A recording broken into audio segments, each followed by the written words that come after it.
اللهم علمنا ما ينفعنا وزدنا علما يا مقلب القلوب ثبت قلوبنا على دينك.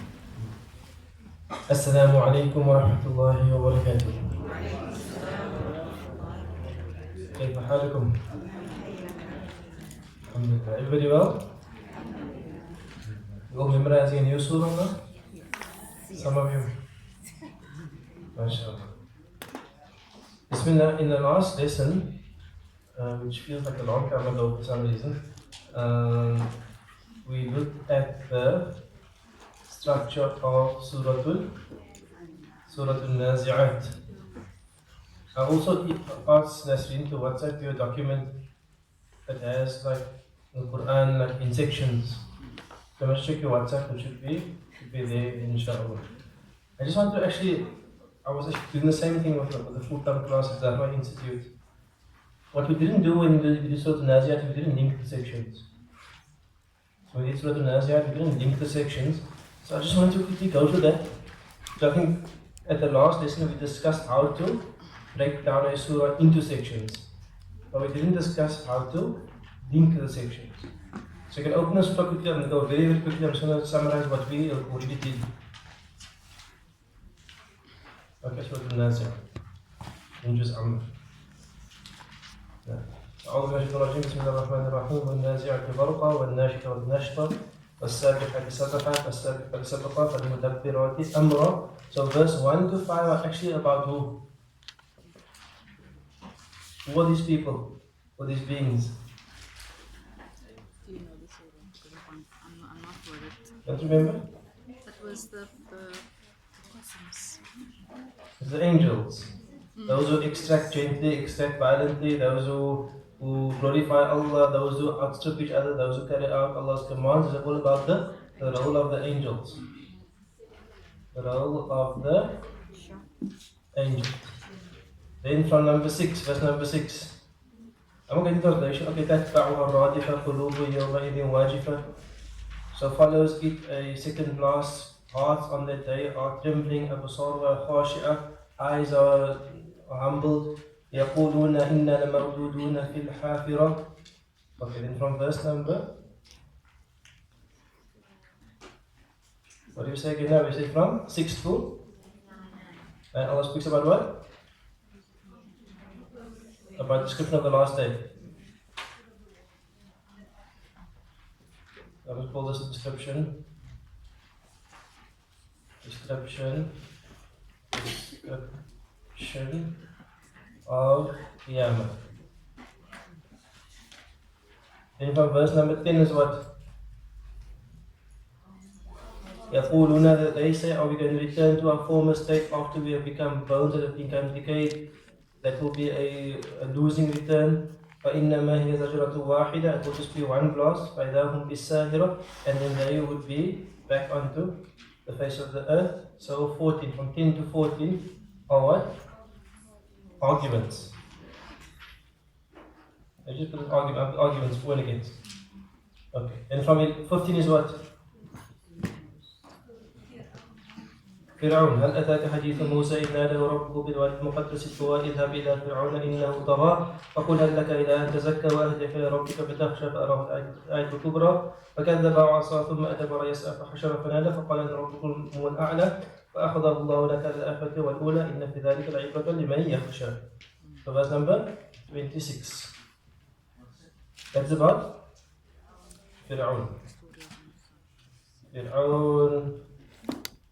Let's call that the call to Islam, rejection, and consequence. And from verse number 27 is what?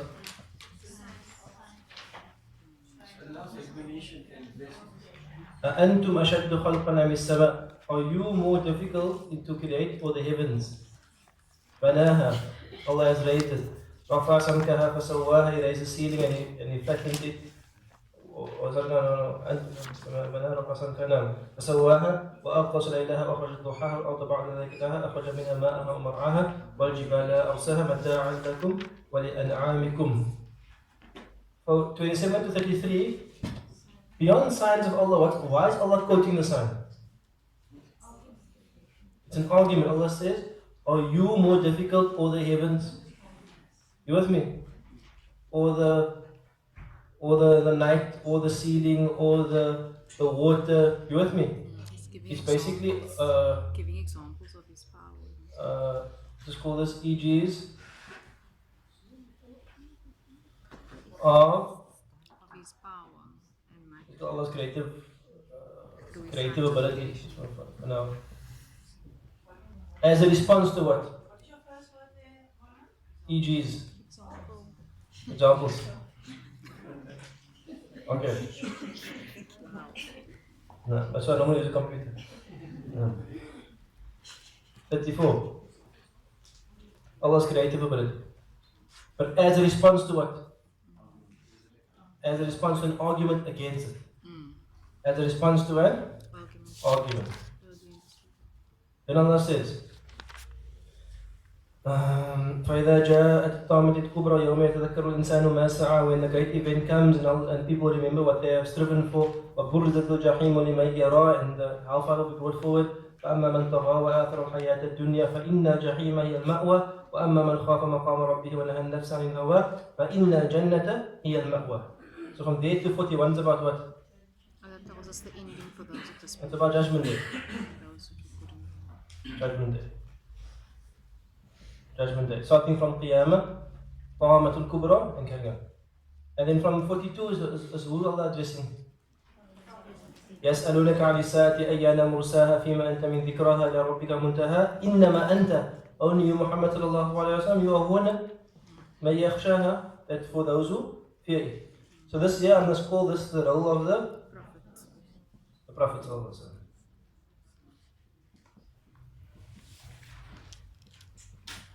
So we did this last time, if you remember, but we didn't connect the sections. So I want us to take a moment and connect the sections. So we can just use like an A, B, C. Which ones are easy to connect? Let's take the easy one. B. B. B is a description of Qiyamah. Did Allah give you another description of Qiyamah? Yeah, B is يوم ترجف الراجفة تتبع الرادفة قلوب يومئذ واجفة. Allah give another description of Qiyamah in the surah. فإذا جاءت الطامة الكبرى. You with me? So this is Qiyamah and this is Qiyamah. This is the first part of Qiyamah, about the two trumpet blows and people will be humbled and so on. And this is the consequence of Qiyamah, the second part of Qiyamah, about the two groups of people. They're both about Qiyamah. How about this here? C. Arguments. Are we really going to be revived after we become decayed bones?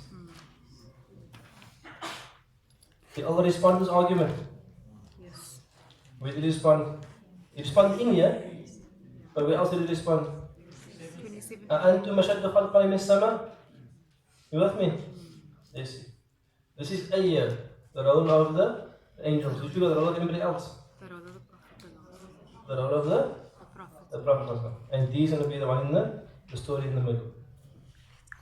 So you see, without any, like I didn't prepare this, I just going through it, you can realize that this is what type of composition. If you link the A,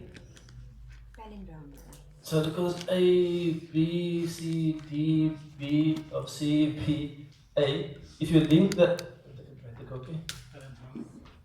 Palindrome. Is palindrome the one in the middle? A.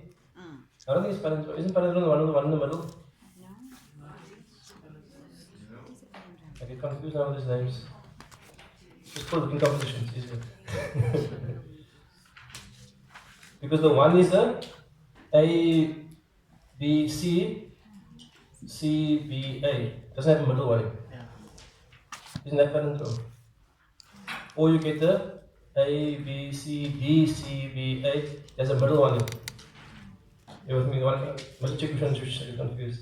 Okay, so the point I'm trying to make is that if you look at the structure of the surah, actually it has a ring composition. So this what I want to point out is that sometimes the sections are linked in a non-linear way. You with me? And when we mean non-linear, we didn't say A is linked to B. I think obviously a continuation. There is links between as well, but there are direct links between sections which are at, we call them a remove. Like this section is at one remove, in other words, one away, or one, 2, 3, 4 removes, I think it's called. 4 sections like it's still. So now we look at the surah from a section point of view, and we see that the linkages are often non-linear. So like Allah will give you an argument, and Allah will give you an example of someone who rejected. See, there wasn't a response to the argument here. This was an example of someone who rejected, and their consequence, I will come back to the argument again. You know, so it's not like it's an interesting structure. So this is what we mean when we talk about composition. Composition of a surah. So this composition of the surah is an A, B, C, D, C, B, A composition, which is called the ring composition. And what's at the center? The story of Fir'aun. And what's at the center? I didn't count it. But how many ayahs are there in the surah? 46. 46. What are 46? 23. 23. What's 23rd ayah?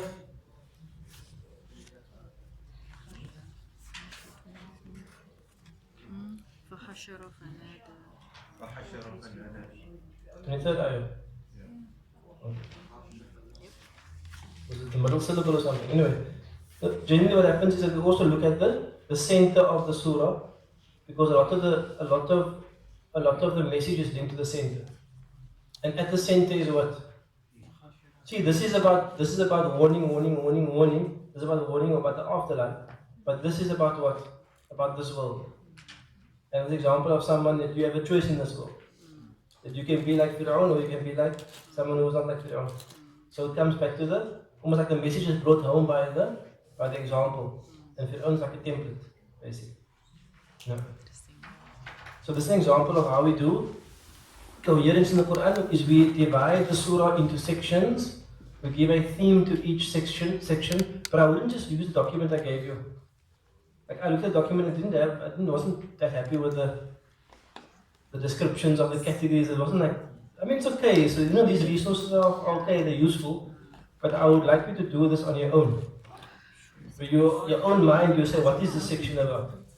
Because you're trying to find all the linkages. Okay.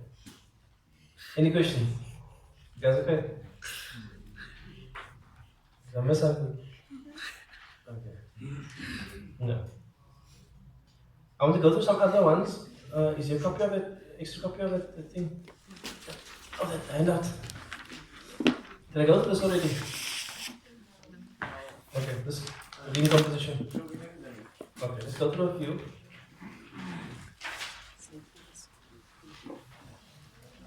And we're not saying that ring composition is the only composition. There could be other compositions also. There could be ABC, ABC.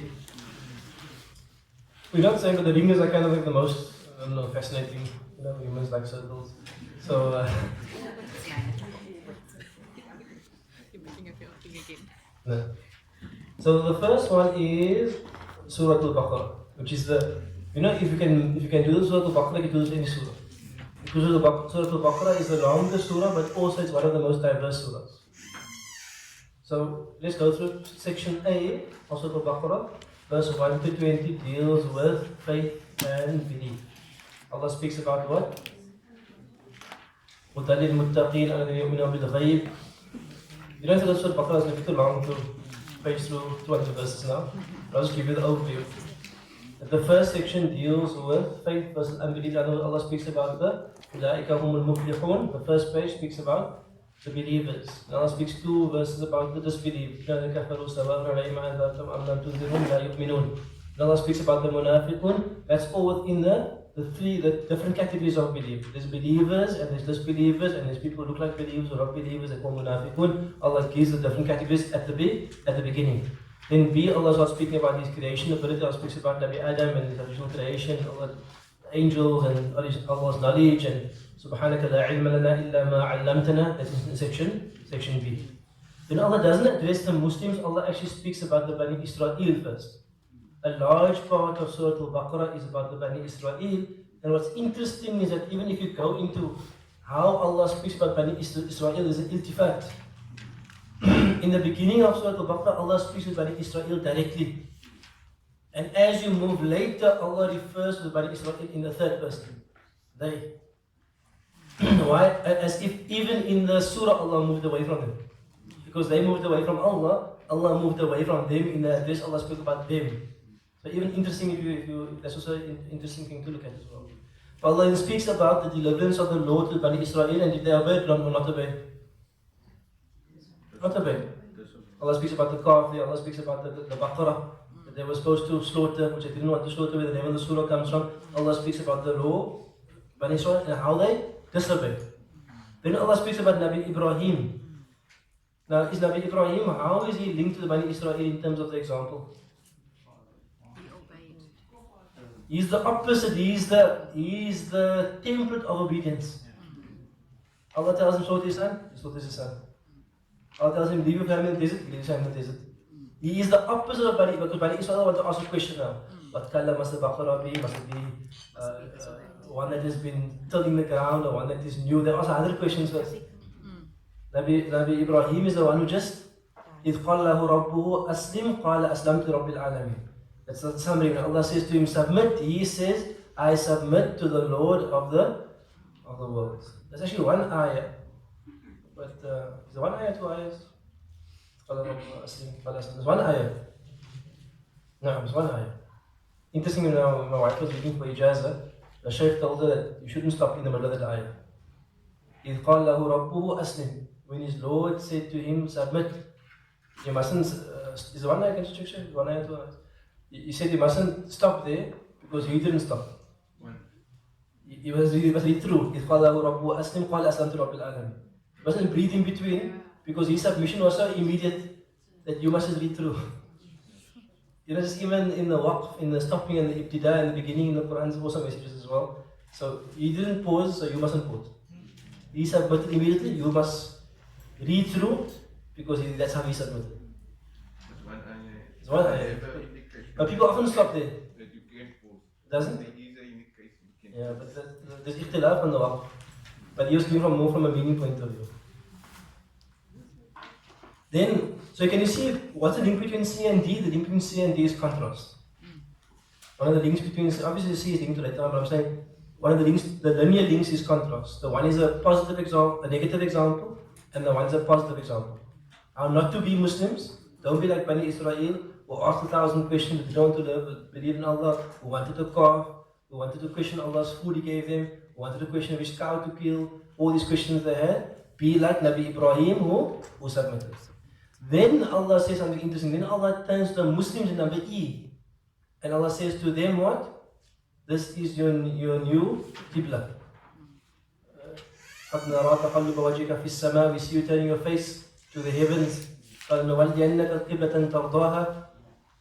It's also interesting there, so many things in the surah. Allah says, we are going to turn you, O Muhammad sallallahu alayhi wa sallam, to a Qibla that pleases you. And then Allah doesn't tell all the Muslims first to turn, Allah tells the Prophet to turn. فَوَلِّ وَجْهَكَ شَطْرَ الْمَسْجِدِ الْحَرَامِ وَحَيْثَمَا كُنْتُمْ فَوَلُّوا وُجُوهَكُمْ شَطْرَهُ. Allah tells the Prophet, you turn your face to the Qibla, and wherever the Muslims are, they must turn, you must all turn your face. As if Allah is saying, I saw you, O Muhammad sallallahu looking to the heavens, waiting for the revelation. Now I am going to turn you, Muhammad sallallahu alaihi wasallam, to a Qibla that pleases you. So you, Muhammad sallallahu alaihi wasallam, you turn your face to the Qibla. And you Muslims, wherever are, all of you turn your face. It would have been sufficient, Allah said, all the Muslims. But Allah actually made the Prophet sallallahu exclusive out of a sign of love for Rasulullah sallallahu alaihi wasallam. Even though Allah addresses Rasulullah sallallahu in the Quran is filled with love. Imagine Allah is saying, I'm going to do something which pleases you. I mean, the beautiful verse in Surah Dawrah in the month of Mawlid now. وَالضُّحَى وَاللَّيْلِ إِذَا سَجَى مَا وَدَّعَكَ رَبُّكَ وَمَا قَلَى وَالْآخِرَةُ خَيْرٌ فَلَسَوْفَ يَرْضَى. Where's it coming? وَلَسَوْفَ يُعْطِيكَ رَبُّكَ فَتَرْضَى. Just think, Allah will يُعْطِيكَ. Allah will give you مضاربة, give you فَتَرْضَى, until then you will become pleased. Allah is telling the Lord of the world is telling the Prophet, I'm going to give you until you become pleased. And what do you think that is? What do you think is the one thing that's going to please Rasulullah?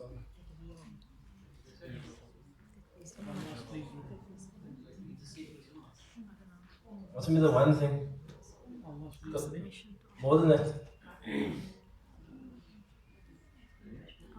The one thing that's going to please Rasulullah. God said, I'm going to give you until you become pleased. It is until Allah is pleased with His ummah. Until His ummah enters the paradise. It comes in the tafsir. That is actually what Allah is promising him. I'm going to give you until you are pleased. In other words, until your ummah enters paradise. Sallallahu Alaihi Wasallam. Because that pleases him. Nothing else pleases him. You know what I mean? Because that's his job. His job is to pull the ummah towards Jannah. Beautiful. So number E is something very beautiful, because number E is when the Muslims get addressed for the first time in the surah as a nation. And Allah then establishes their capital, which is Makkah. And Allah turns the whole ummah towards Makkah. It's almost like, and this surah is linked, this surah is revealed, I think 17 months after Hijrah. So it's very shortly after Hijrah, a new Muslim community. Allah has set them in place. Then Allah says, number D, your Muslims will be tested. As who was tested before? Nabi Ibrahim was tested, Bani Israel was tested. Your turn will become to be tested. And then after Allah says, as Allah has given the law to Bani Israel, Allah gives the law to the Muslims. Which law? Law about all the main things actually. Allah speaks about Salah, Hafiz ala salati wa salati al-wusta. Allah speaks about Hajj. Allah speaks about fasting. Allah speaks about jihad. Allah speaks about nikah. Allah speaks about talaq. Allah speaks about bay. All the major laws are actually going to be in, or not all, but most of the major laws are going to be within Surah Al-Baqarah. I think Allah Arkanul Islam is there. Now, there's obviously belief, and there's salah, is there fasting, well, there's giving also charity, there's giving charity, which is a form of zakah as well. All the 5 pillars are there because now it's the evidence of the law to the Muslims. It's as if Allah has prepared the Muslims in the surah for this moment. Different categories, negative example, positive example, Nabi Ibrahim, you now and you ummah, you will be tested, and here's your law. And Allah repeats, and Allah goes back to His creation and His knowledge, and Allah goes at the end with faith and unbelief. So just like, if you read the surah like that, it stops becoming like random in your minds. Everything becomes linked, and if you link the pieces as well, it's linked as it's shown in the diagram. So beautiful. Last one, end of the Qur'an is Ayatul Kursi. Ayatul Kursi has 9. Ayatul Kursi is how many verses? That's one ayah. It's called Ayatul Kursi. But it has 9 sentences. Hopefully, now in Arabic there's Jumlatul Ismiyah and Jumlatul Fi'liyah. Ayatul Kursi has 9 jumlas in the one ayah. What do you normally translate Ayatul Kursi as? The verse of the throne, but there's no throne in there, because Kursi means, what is throne in Arabic? Arsh. So Kursi doesn't mean Arsh. Although there is an opinion, I think the opinion of Ibn Abbas that Kursi is a synonym for Arsh. There is an opinion in Tafsir, but I think the majority opinion is that Kursi is something separate from Arsh. So Allah has no spatial form, Allah doesn't move, Allah doesn't have a body, but Allah has an Arsh. He has an Arsh, and in a normal king, like in the king of this world, is normally a throne is raised, and at the bottom is something you put your feet on. That's called a kursi normally. That's normally called a kursi. So we believe that these things are real, but Allah doesn't sit on things. Allah is beyond all of that. But also there's a metaphorical meaning, is when the kursi extends to the heavens and the earth, it's a symbol for control. It's like almost like when saying the king has taken the throne. It's meaning that the king has assumed control. Or the king's throne extends. We don't mean, I'm saying like language is something, not always like there's obviously a little aspect, but there's also a metaphorical aspect. So, I know there's some people in the community who are going around saying the ulama say Ayatul Kursi is the verse of the throne, they must be leading the people, it's the verse of the footstool. But these are semantics, and there are different opinions regarding it. Anyway, so the point being here is that, and I won't have time to do this now, so maybe what you can do is you can open Ayatul Kursi in Surah Al-Baqarah.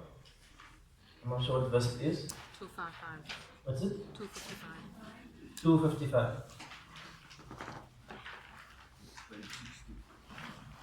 Page 60 and 255.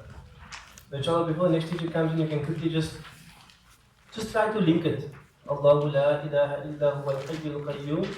And then at the end, wa huwa al-aliyyul azim. Just link the piece and see if you can make the links, inshallah. Today's a short period because we have the open day today, so it's a bit shorter. So my period ends with this. But we'll continue next week, inshallah. Also for those who were second year last year. So is your second year last year? Okay, quite a few of you. So I am aware that I owe you lots of nahu. Your full nahu is coming, inshallah. And the rest of the Dawrah will also get it because I did some revision. So you'll all get your full nahu. I am aware of that, inshallah. Don't stress about it. Just go with the journey. The journey is long. You'll get your nahu and you'll get your nahu, inshallah. But it'll be after this. After this, we finish with this, you'll basically give you nahu. So I just want to maybe mention one thing, something we give nasiha also in the class. Just, I don't know if people are still having Mawlid debates. Was it finished now? No, I don't know, I'm not involved with people debate anymore. But I'm saying, I've never still been debated or not. But I'm just saying that we like to just basically share what we think are the great positions. So, just basically, to love Rasulullah sallallahu alayhi wa sallam, to be happy about his arrival to this dunya is wajib upon every Muslim. Like number one, you can't not love Rasulullah sallallahu alayhi wa sallam. You can't not be happy about his arrival sallallahu alayhi wa sallam. To send salutations upon the Prophet sallallahu. I'm mentioning things with no ikhtilaf. Not one single alim in the whole world has a problem with this. To send salawat upon the Prophet sallallahu alayhi wa sallam is part of deen. No one can have a problem with that. To gather and to praise him, to gather and to learn about his life. To make dua, all of these elements are agreed upon by the entire ummah. You with me? So that's the departure point, and I think that's where we must start off with. Then different cultures, different people have a different way of expressing love, of expressing joy, of celebration, and it's often to do with culturally. Even those who practice Mawlid, I'm sure if you go around the world, you'll find different expressions of it in different ways. You might dress differently, and they might do different actions, and they might do different things. If those things are within the Sharia, then we have no problem with it. Within the laws of behavior, of etiquette within the Sharia, then we have no problem with those things. So my advice to all of us is that, I don't know if the debates are going on, my advice is not to be involved in any debates. And if someone wants to celebrate and thinks it's important to celebrate, we respect that opinion. And if you feel that way, you participate. And if someone feels that no, I don't want to be in this because the Sahaba didn't do this and they didn't gather and do it like this, that's fine as well. And you respect that opinion, but know that these actions like Mawlid and stuff, these have been spoken about for hundreds of years by the ulama. Within the Shafi madhab, I think you're not going to find almost a single alim that has a problem with it.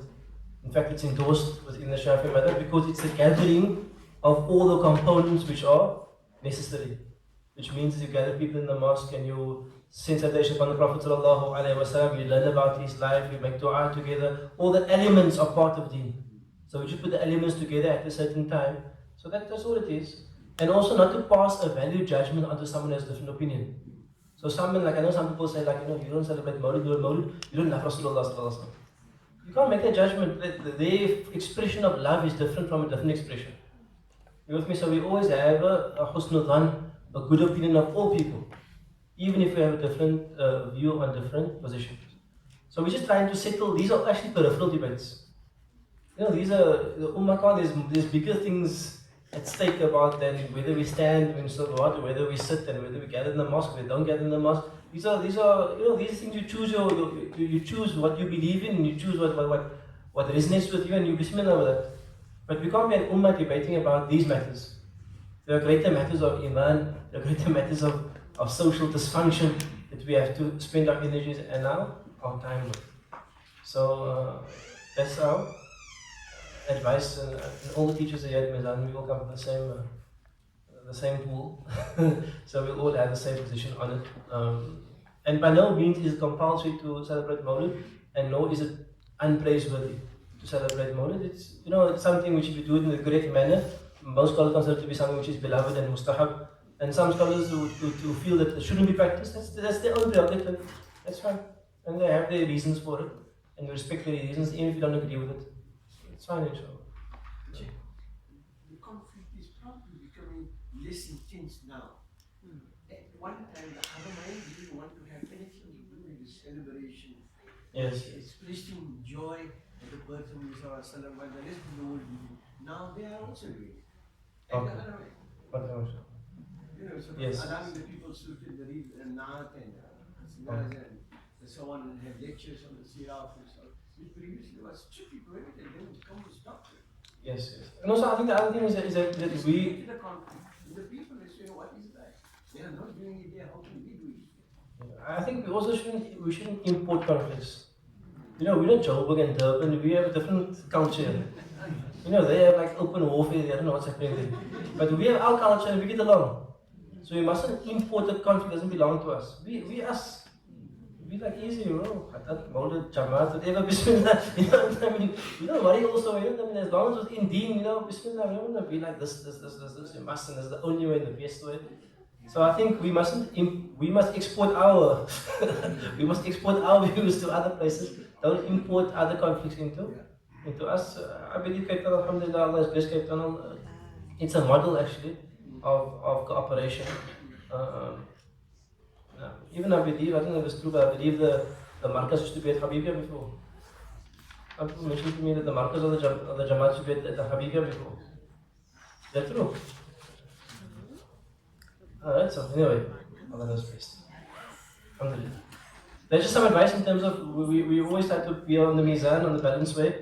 You just keep the balance out there, inshallah. And if a Buddha comes here and, the Buddha wants to start talking, just talk about something else, talk about the rugby rather. People must come here, you know what I mean? To tell the Buddha speak about the rugby rather, because it's actually less damaging something. And it's not speak about deen. People make me nervous and start speaking about deen. So I don't know what's going to come out almost like a lucky packet. Okay, barakallah, we see you next lesson, inshallah. I mentioned this there are 9 sentences in Ayatul. Na'am. Does the punctuation marks indicate sentences? So there's no punctuation. Within an ayah, I'm talking not in general. Yes. Quran, the punctuation marks within an Okay. ayah, does it indicate sentences? Okay, so in the Quran there's no punctuation in the sense of commas and full stops. They are just advice on where you can stop, in terms of stop and breathe and carry on. So it's not considered to be punctuation of sentences. That's basically where it's appropriate to stop and where it's not appropriate to stop, and so on. It's in the index of the Quran, so it's not according to sentences, no. So the sentence you have to know that Allahu la ilaha illa huwal hayyul qayyum is a sentence. What's the next verse? لا تأخذه, the first one, Allah لا is جملة الاسمية. لا تأخذ, أخذ يأخذ is a fi'l. لا تأخذه سنة فاعل. ونوم, that's going to be a جملة اسمية, جملة الفعلية. So you have to use a nahu to know the difference. There's no punctuation in terms of sentence. It's only stops, which are not linked to directly sentences. It's linked to meanings. No. Barakallahu, assalamu alaikum wa rahmatullahi wa barakatuh.